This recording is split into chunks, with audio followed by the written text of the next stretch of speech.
जय श्री हरि विष्णु भगवान। आप सभी को एक बार फिर से स्वागत है हमारे ऑन द वे चैनल में। जैसे कि हम इस महान पुराण को इन दिनों पढ़ते आ रहे हैं और हमने अभी तक 160 अध्याय पढ़ लिए हैं और हमारा आज का 161वां अध्याय है। उस अध्याय को पढ़ने से पहले हम इसमें इस महान पुराण में जो दी हुई स्तुति है भगवान विष्णु की उसको करते हैं। उसके बाद हम अपने अध्याय की ओर बढ़ेंगे। तो आइए हम सभी मिलकर भगवान विष्णु की स्तुति करते हैं। तुमेव माता च पिता तुमेव बंधु च सखा तुमेव विद्या द्रढ़म तुमेव सर्वम देव देव। जय श्री हरि। आइए अब अपना अध्याय जान लेते हैं।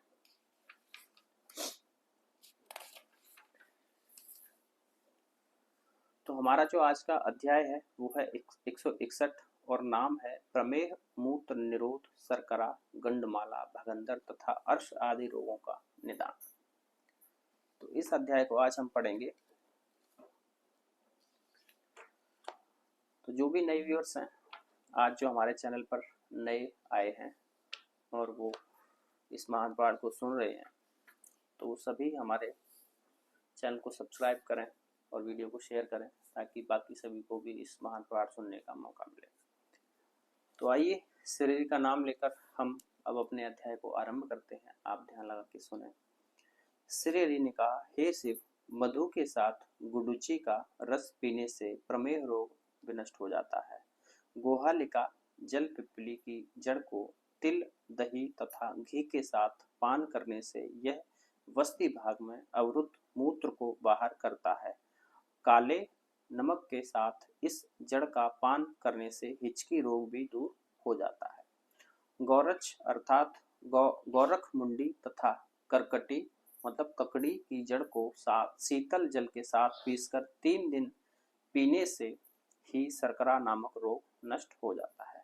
ग्रीष्म काल में मालती की जड़ को भली भांति पीसकर मतलब अच्छी तरह पीसकर शर्करा और बकरी के दूध में पीने से मूत्र निरोध शर्करा विकार और पांडु रोग नष्ट हो जाता है। ब्रह्मयष्टि अर्थात ब्रह्मी की जड़ को चावल के पानी में घिसकर तैयार किया गया लेप असाध्य गंडमाला तथा गल गंडक रोग को दूर करता है। हे रुद्र, करवीर मतलब कनेर की जड़ का लेप तथा सुपारी का लेप भी पुरुषत्व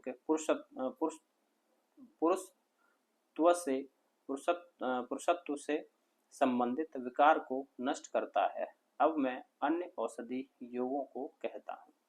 दंती मूल हल्दी और चित्रक के लेप से भगंदर रोग विनष्ट होता है। हे उमापते, हे वृषभध्वज, स्नुही मतलब थूहड़ सेहुड़ के दूध से अनेक बार भावित हल्दी की वटी का लेप अर्श रोग को दूर करता है।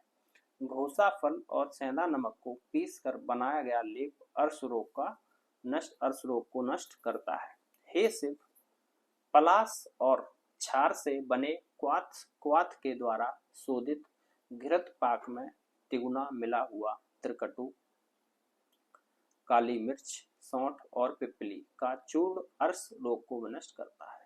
बेल के फल को भूनकर खाने से खूनी अर्श विनष्ट होता है। मतलब बेल के फल को भूनकर खाने से खूनी अर्श विनष्ट होता है।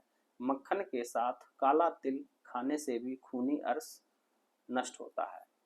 हे वृषभध्वज, प्रातः काल यक्षवार मिश्रित सौंठ के चूर्ण को समान मात्रा में गुड़ मिलाकर खाने से वह जठराग्नि वृद्धि करता है। सौंठ के चूर्ण को काढ़ा बनाकर पान करने से भी जठराग्नि वृद्धि होती है। हे रुद्र, हरितकी सेंधा नमक पिप्पली इन औषधियों के चूर्ण को गर्म जल के साथ मिलाकर पान करने से भूख बढ़ती है तथा सूकर कंद का रस घृत के साथ पान करने से अति क्षुधा बढ़ती है। तो ये हमारा अध्याय था जो 161वां अध्याय था। अब हमारा 162वां अध्याय है जो हम इसी वीडियो में पढ़ेंगे, जिसका नाम मैं बता देता हूँ। आयु वृद्धि करी औषधि के सेवन की विधि। तो आप ध्यान लगा के सुने। श्री का नाम लेकर हम अध्याय को आरंभ करते हैं। श्री ने कहा, हे शिव, हे बृहस्पतिध्वज, हे रुद्र, यदि मनुष्य हिस्त कर्ण पलाश के पत्तों का चूर्ण करके 100 पल की मात्रा में इस चूर्ण को दूध के साथ मिलाकर लगातार 7 दिनों तक प्रयोग करे तो वह वेद विद्या विशारद सिंह के समान पराक्रमी, पद्मराग के समान कांतियुक्त तथा 100 वर्ष की आयु में भी 16 वर्ष का नवयुवक बन जाता है, किंतु सततः दुग्धपान करना आवश्यक है। हे शिव, मधु और घृत से युक्त दूध का सेवन आयुवर्धक होता है। उक्त हस्तिकर्ण पलाश के चूर्ण को मधु के साथ लाने से प्राणी 10,000 वर्ष की आयु प्राप्त कर सकता है। यह योग मनुष्य को वेदांग का ज्ञाता और प्रमदा जनों का प्रिय बनाने में समर्थ है। इस चूर्ण का सेवन दही के साथ करने से शरीर वज्र के समान शक्ति संपन्न हो जाता है। केसर से युक्त इस चूर्ण का प्रयोग करने से मनुष्य 1000 वर्ष की आयु प्राप्त करता है। यदि मनुष्य इस चूर्ण को कांजी के साथ मिलाकर खाता है तो केसों की सफेदी और त्वचा की झुर्रियों से रहित होकर 100 वर्ष तक वृद्धावस्था से रहित दिव्य शरीर प्राप्त करता है। हे बृहस्पतिध्वज, त्रिफला चूर्ण के साथ मधु का सेवन नेत्र ज्योति को बढ़ाता है। घी के साथ इस चूर्ण को खाने से अंधा व्यक्ति भी देख सकता है। भैंस के दूध में मिलाकर तैयार किया गया इस चूर्ण का लेप प्राणी के श्वेत बालों को काला बना देता है। खलवाट के बाल भी इस लेप के प्रयोग से निकल आते हैं। इस चूर्ण को तेल में मिलाकर शरीर में लगाने से बाल पकने का प्रभाव तथा त्वचा की झुर्रियों का प्रकोप समाप्त हो जाता है। इस चूर्ण का मात्र उबटन लगाने से सभी रोग दूर हो जाते हैं।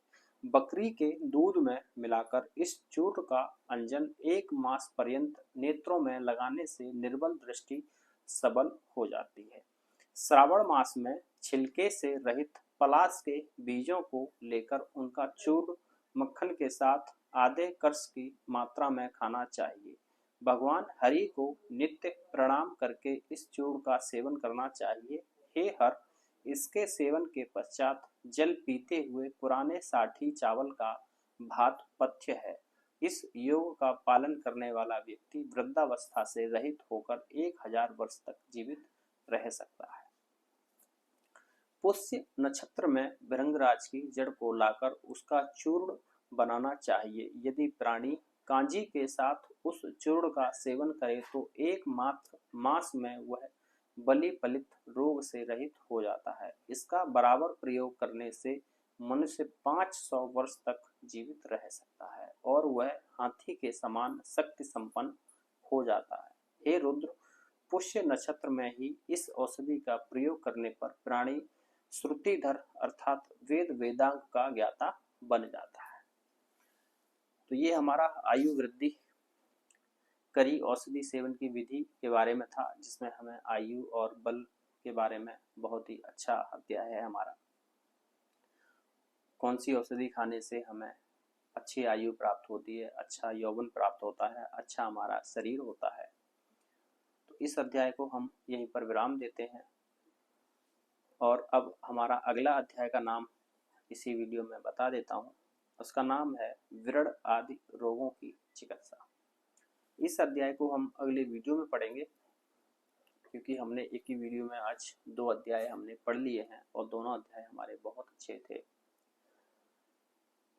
तो तब तक आप सब हमारे चैनल को सब्सक्राइब करें और जुड़े रहें हमारे चैनल के साथ। तब तक वीडियो को भी शेयर करें। प्लेलिस्ट में जाकर पिछले जो अध्याय हैं उनको भी आप सुन सकते हैं। तो चलिए मिलते हैं एक नए वीडियो में अगले अध्याय के साथ। तब तक के लिए जय श्री हरि विष्णु। नमस्कार आप सभी को।